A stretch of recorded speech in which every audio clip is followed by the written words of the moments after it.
Hello and welcome to a 2019 preview of the Memorial Tournament. We're at Jack's Place, so we're at the Muirfield Village Golf Club this week in Dublin, Ohio. It's a traditional par 72 golf course where we have four par 5s and four par 3s, and each par 5 is gettable, so the longer hitters probably will have a bit of an advantage. Their eagle opportunities are going to be a little higher. The length of the golf course is just under 7,400 yards, which is kind of just above middle of what the tour plays.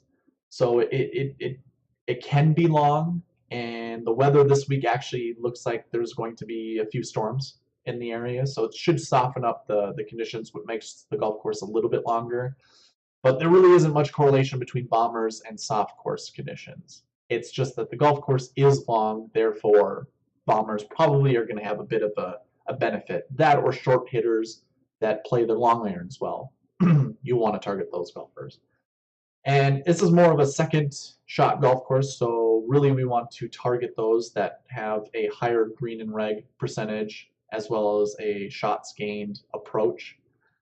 We'll be targeting those. The grass this week is bent and POA, and whenever we have POA, that is the more invasive grass. So I'm going to be pairing the POA splits together with putting, hopefully finding some correlation with some of the golfers, and using those to my advantage. Now, if we don't, I probably am going to lean towards POA as opposed to putting, because putting takes into account all the surfaces that a golfer will play on, and it's not really going to be telling. I don't have those stats that I can just pull yet, as of yet. Hopefully in the future I will. So really, I'm probably going to really focus on POA splits this week. When we look at scoring average from year to year, it looks like weather is dependent, and unfortunately I don't have the notes here that says, these years here are a result of weather. I can only assume because from 2018, 2016, and 2015, we have fairly low scores. Now, 2017, 2014, and 2013, we don't. I can only imagine that the golf course played, a little bit harder, which means the conditions were probably a bit more difficult. And I assume that weather was the cause of that. So that's what I would take into account. I don't know it doesn't look like it's going to be very windy. So really wind can make this golf course a little bit more difficult. I don't know what rain's going to do. I think softer conditions just offer more control, and with that, I think we'll have lower scores. But it's yet to be seen what the weather's. Well, obviously, we all don't know what weather's going to do. I'm sure we'd be really rich if we knew that. So yeah, I'm gonna focus on some of the birdie or better players. If they have a good score, I'm gonna target those guys, especially if they have the stats I'm looking for, which I have already mentioned. Now, what makes my process a bit unique than most people is I use a bucket system where I look at I call it last year and last week's results, but really it's the year prior and the week before stats of each year of this tournament. And I put them into confidence ratings, 1 through 6, because we have 6 positions. I like to first look at, if I can find any combination of last year and last week. And then I try to pinpoint those golfers for this week's tournament. Last week we had the Colonial Championship. I call it the Colonial. It actually is called the Charles Schwab Challenge, but it's played at Colonial, and that's really the only consistent factor throughout the history of that entire tournament is it's played at Colonial. We might have a new sponsor next year, so I'm just going to call it the Colonial Championship. At Colonial, there was two instances actually. One was a 1-1 was inside the top 10 every single year, and a 2-1 was inside the top 10. Well, that came to fruition this year. Jonas Blix was our 1-1, and Rory Sabatini was our 2-1. Unfortunately, we don't get that luxury this week to pinpoint which combination we should be searching for. However, we kind of have an easier tell as to who to play.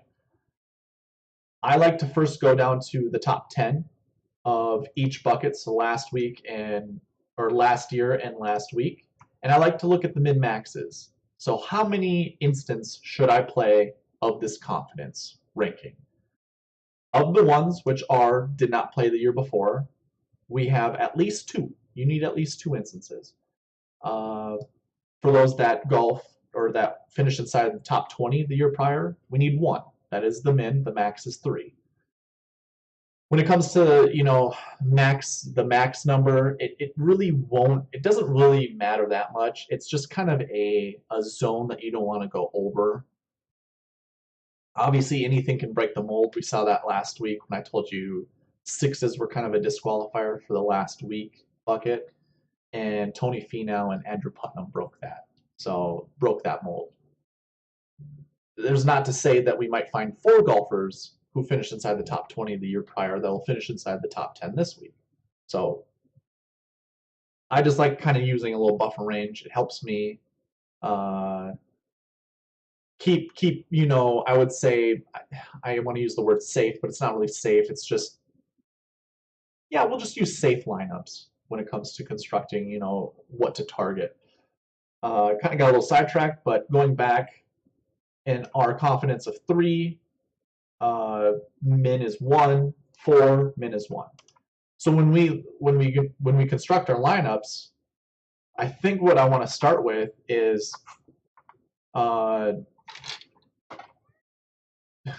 2 golfers at least who did not play last week, 1 golfer top 20 the year before, top 20 the year before, 20 to 40th place the year before as well. I'm sorry, in the last week or the last year bucket. We'll just keep calling it that. So really what that's going to look like is something like this. I kind of already went through how I wanted to construct some of the lineups. So it's going to look like this, where we have 2 1s, 1 2, 1 3, 1 4, and then I'm going to kind of create a hodgepodge here. So I'll just hit the back button, and that's what it'll look like.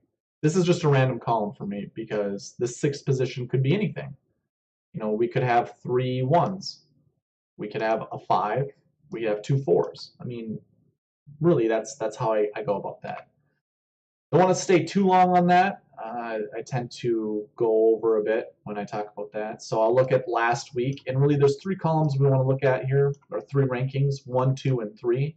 They all have a min of at least 1, where the 1 ranked tier in the last week, or last week bucket did not play. So kind of want to target golfers who didn't play last week, at least 3 of them in a lineup, and then follow that with golfers who missed the cut and who finish in the top 20. So let's look at the golfers. I've starred the golfers that I like, and like last week, I will go through the buckets here, and we'll start with bucket 1. So I've already filtered this by 1, 2s, and 3s. Like I said, that's kind of what we're going to be targeting. There were absolutely no instances of a 6. Once again, like last week. But last week we had a golf tournament that followed a major championship. So really, that mold of a 6 being broken, I think we could predict that. This week, I'm pretty confident we're not going to have a 6 inside the top 10, so I'm not going to worry about 6s. 5s, we had a 0 to 2, and 4s, we had 0 to 3. So I guess I'm going to open up to the 4s and the 5s. It helps us kind of narrow our gap.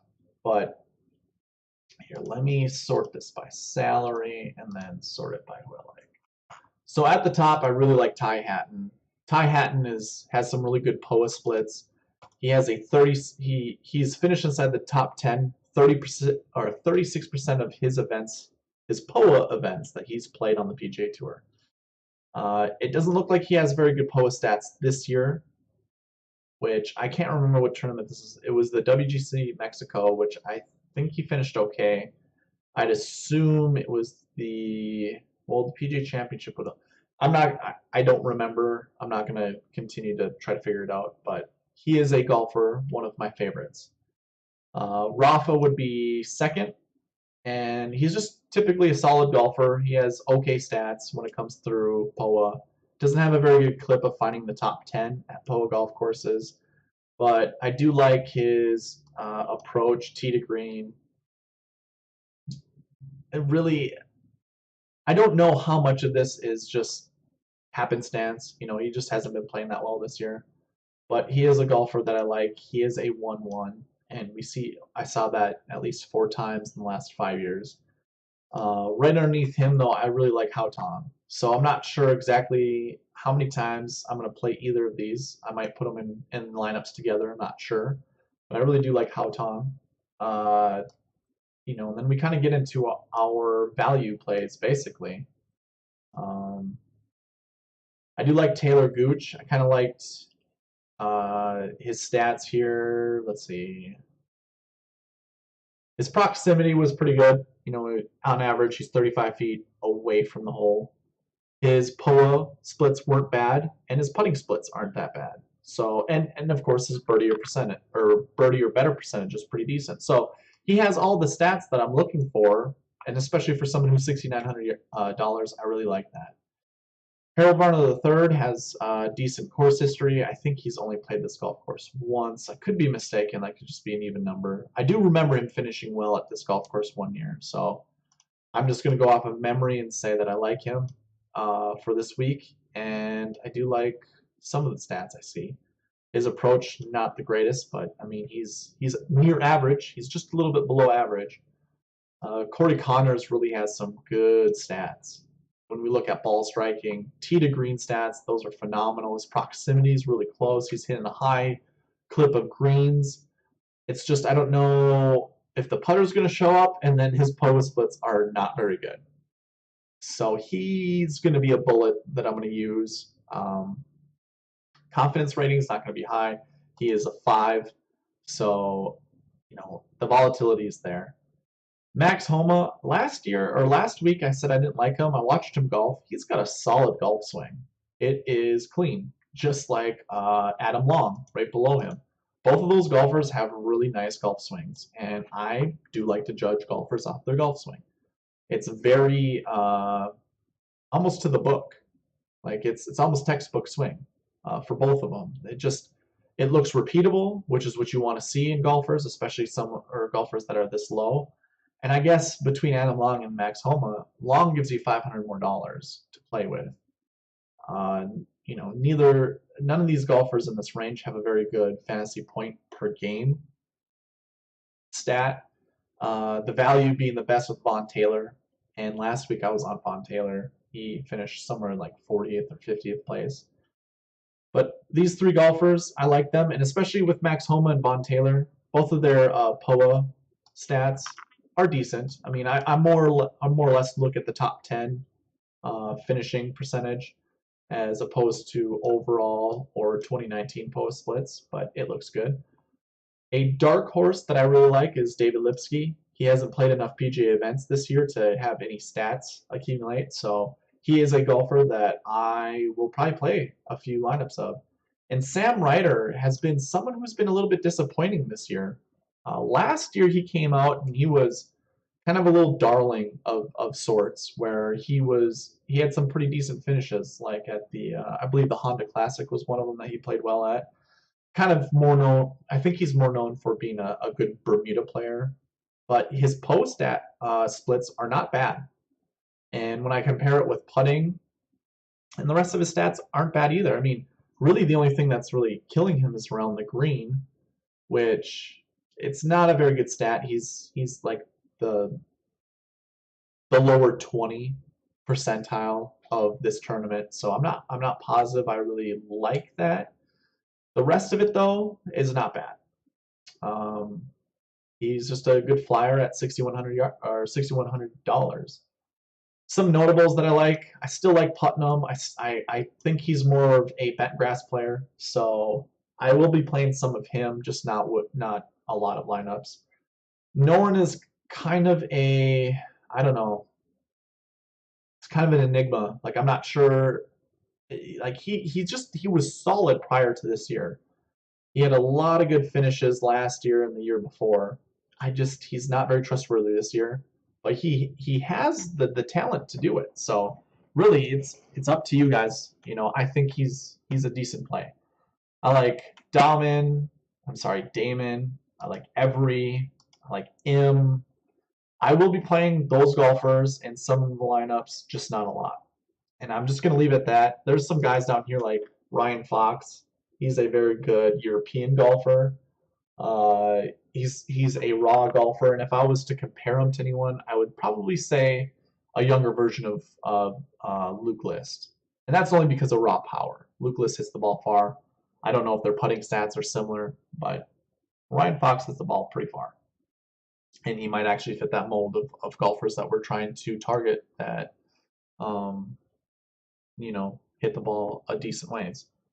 So that concludes our ones. We'll go to our twos, and it's a smaller list, and has like everyone, all of the top golfers. I just pinpointed these ones because mostly of their POA splits, and I think that's one thing that we can look at for golfers this week is just kind of looking at their, what are we going to differentiate between these golfers? Like we see a lot of the similar stats, tee to green off the tee approach, with Justin Rose being the only difference really here, and I guess Matt Kuchar, um, or any of these other stats. Green and reg looks like Rose has been kind of struggling, and last week he did struggle, which is surprising. So, maybe I don't know. Rory's just shaping up to be the golfer that I want to pick for this tournament. I really like those stats. He has some really good POA splits, and this is kind of a bomber and a approach type of golf course. So Rory fits those boxes. It's just how close can he get his wedges? If he goes into that ultra instinct mode of hitting his wedges to a foot, with inside 5 feet and making his putts, he's the guy. I know that Patrick Cantlay and Matt Kuchar are going to be very popular picks this week. And I mean, look at the course history. Cantlay is 19.5. Kuchar's 10.5. Now Kuchar has stats going back to 2013. Cantlay only really played this last year and well, he played it last year and the year before, I believe. I'm not going to go into the course history. Sorry, I didn't have the stats for you, but I'm trying to get through this pretty quick. So I really like Cantlay. I also really like Fowler. Look at Fowler's stats. Everything is above average, and his birdie or better percentage is pretty darn good. Fowler just by stats, maybe not so much the POA splits, but the rest of his game, pretty solid. He did miss a cut last week, so it gets him into that last week bucket of 2. I like it. It's really going to be difficult for me to pick between these golfers, and even the golfers underneath them. Like Finau is solid. Matsuyama has always been solid. I just can't stand his putting. It's just awful. You're a damn tour player. Figure it out. DeChambeau, I don't know what to make of him. He won last year at this tournament. I just don't. I don't know what to take. I don't know what to think of him. He's a little bit off. Stenson, it's a pretty decent price for Stenson. His stats don't look the greatest. Post splits aren't bad. So, I kind of will leave it for you guys to figure out. Just a side note, these two golfers have only played once. So make that known that course history doesn't really, reflect a large sample of work. So keep that in mind. We'll go to our threes. I think far and away, I shouldn't say far and away. Tiger makes the list of the threes. I'm not sure if I'm really on to Tiger. I can't see any of his stats here. I'm not sure if he's over his honeymoon phase of winning the Masters. We saw at the PGA Championship, he played a tough golf course, and he got defeated. So I don't know what to take of Woods. I will be putting him in some of my lineups because my process requires a 3. And especially having a 3-1, it definitely makes sense. I think a lot of people are going to be on Woodland. I think that makes a lot of sense. I do like Adam Scott, and I like Keegan Bradley. So I think of the threes, though, it's really easy for me. It's probably four golfers, maybe five. Um, I mean, these two will be sparingly. I will be playing more of these golfers here. So I'll just leave it at that. We'll go to our fours. We see Jordan Spieth up there. I don't know how much I'm going to play Spieth this week. Like last week, I was a little underwhelmed, leading up to it. I did like what I saw at the PGA Champ or prior to the PGA Championship. I did not like what I saw at the PGA Championship. So, and last week he kind of sputtered. I mean, his issues are basically tee to green. Everything tee to green. When he's on the green, his putting has came back from what it used to be. We are on POA, so this matches the his this would match the PGA Championship at Bethpage. So he putted really well there. He more likely is going to putt well here as well. So my favorite's going to be Xander. I was on Xander last week. He missed the cut, and that's not going to deter me. I really like him this week, so I will be playing quite a bit of Xander. Same goes with Jim Furyk. Uh, and I'll play some Cam Smith. He kind of popped. I enjoyed looking at some of his stats here. I mean, this is all very solid and clean. We have off the tee. I mean, he's kind of a shorter hitter, so that might play a factor into this tournament. I'm not going to let it deter me too much because I do think the rest of his game is solid. Uh, he's not really hitting the greens at a clip that we want to see, but really a 6% difference between, someone just above him. That's not a lot. It really isn't. It's like one or two holes, around maybe. Yeah, it would be one or two holes around. I think that's doable, especially if you can get up and down, which his around the green stats are phenomenal. I'm not going to be too concerned. It's just I hope he doesn't get himself in trouble off of the tee, and that's kind of what we're looking at here. So Cam Smith is probably going to be a player that I'm going to put in a lot of lineups between him and Xander. We'll see. The rest of the golfers, I mean, we could look at course history. Duffner has really good course history, and he showed up last week. I touted him at the beginning of the week. He fizzled. I don't know what happened to him, but he just didn't finish strong. Ended up getting 40th place, which isn't bad, but you know, wanted to see a little bit better. So I don't know. Duffner, Wise, he's got firepower. So does Keith Mitchell, but we're on POA. I really like Mitchell on Bermuda. Shivanka Sharma, we don't have enough PGA events to have stats on him, but his POA splits look okay. I think, yeah, he's played 5 total events, and one of them was a WGC of Mexico, and that was a top 10. That was his only top 10. So I'm actually now that I think that through, I'm not gonna play any Sharma. Those are bad stats for POA, and obviously the 5 events. If you finish inside the top 10 once, that's 20%. So we're gonna skip out on Sharma. I don't really like those stats. And that would conclude our fours. We can look at our fives and our sixes together because this is going to be played sparingly. I'm not going to play a lot of them. We find Jason Day and Mark Leishman there. They're both solid golfers that have decent course history here. Jason Day is a pick that a lot of people like. He has Ohio roots. Actually, it's his American home. He is from Australia, for those that don't know. I would hope you do if you're playing DFS golf. But if you're not, hey, I'm not gonna hold it against you. But he does reside in Ohio when he comes here to the States. This is kind of a home track for him. He's got really good POA splits. It's just I don't know if I can trust him. He just has not been consistent as of late. So I'm not sure. I just don't know. Of other fives, I really like Glover and King, and we get a little bit of a discount. Glover has really good stats. Like, look at those stats. All of them are fantastic. I mentioned a few weeks ago I did not like Glover because it looked like okay, so putting is his downfall. He's been making a lot of his putts, but it looks like he's like so anxious when he hits his putt, which isn't a vote of confidence. This is almost closing your eyes and hitting a putt. He's been working on his putting routine, his putting technique, I should say. So I don't know if he's just uncomfortable with it, but it seems to be working. Obviously, the more success you get, the more confidence you're going to have. So who knows? Maybe we play some bullets of Lucas Glover. I know I will be. Going down the list, we got Sun Kang, Charles Howell, Bill Haas. I like all three of those golfers. Sun Kang has just played really good golf. I can't stand his golf swing, but it's been working for him. And he has plus stats all the way across the board. Maybe not a very good clip of green and reg, but his around the green is average.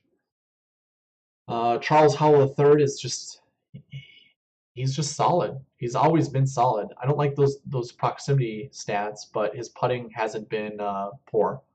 So I mean, like if his putting stats were bad and his proximity was bad, I'd say avoid him at all costs. But because it seems pretty mediocre, you know, all he has to do is hit the ball a little bit closer, and he's probably gonna have better success. Which obviously you can say that about anybody, but for Charles Hall III especially, I really like that. Now he did have a wrist injury also, so that's worth noting. Play at your own risk. I don't know how much it's bugging him now, but it was at one time, I think prior to the PGA Championship bothering him. So we also have Rory Sabatini here. Is this the week that he kind of falls off the wagon? I think so. I actually do think so. Kevin Kisner, you know, I could talk about all these golfers. I'm just, you know, them being sixes. He is a 2, so it kind of helps. But yeah, I think I'm just gonna ignore the rest of the golfers. I need to tighten the core anyways, so I would say if you go through the spreadsheet, you look at it, use at your own risk, at your own caution. The last little bit here that I'm gonna go through, I'm gonna look at tee times and see who's all paired together. Unfortunately, I did not look at this prior to, so I hope this isn't going to be too much of a pain in the butt.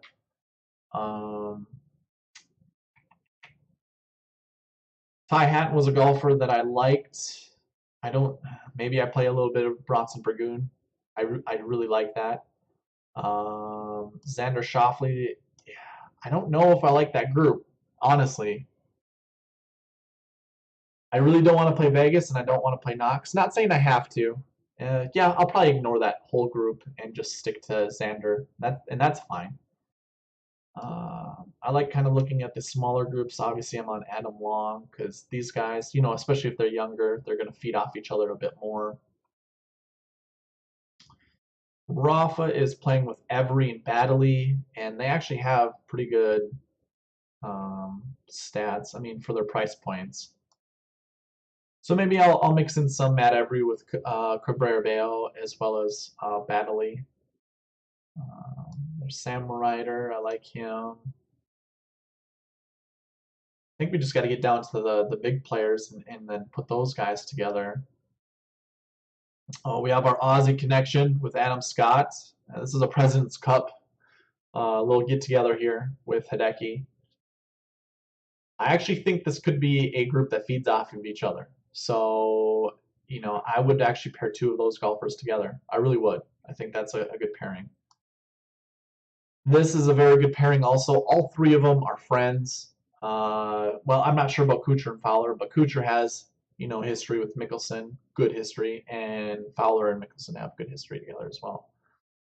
So it might be worth playing those guys. I'm really not on Phil this week. I just don't care for them. So maybe I'll be firing up some Ricky and Kuchar lineups. That might actually be worth it. And they do have an afternoon tee time, which I really like. That actually all 6 of these golfers, I think it's worth mentioning because I really like the PM AM splits more so than I like the AM PM splits. And it looks like it's just going to be rain all day long each day. Thursday through Saturday. I think Sunday is their only reprieve. So let's go down the list a little bit. Here's another afternoon tee time. These are all golfers I like. So I think I'll probably pair some of those up together as well. I mean, they're not going to be in my core, but I'm definitely going to play them. Here, let's speed it up a little bit. We have a morning tee time. of Tiger, Spieth. Oh, am I looking at this wrong? McIlroy, Spieth, and Thomas. Spieth and Thomas are friends. I think the group is pretty good. It's going to be pretty dynamic. I would rather play McIlroy and Thomas together as opposed to Spieth than any of the other guys. But again, play them one off. Don't always pair them together. But I think I'd say this: find one group, just one, in all of your lineups. Pair at least two of them together, and do that for 80% of your lineups. Because I do think that you're going to find more success that way. I didn't go through that with the review of the Colonial, but I'm pretty sure we've had that. Justin Rose is playing with Woods and DeChambeau. This just seems like a group that is going to deteriorate. Who knows? Maybe they step up each other's game, but I think I'm just going to avoid them. I wouldn't say at all costs, but I don't have the confidence level in playing them. And do we not have a marquee lineup? Wow. We do not have a marquee lineup that is starting off with the back nine in the afternoon. Either. I see what I did.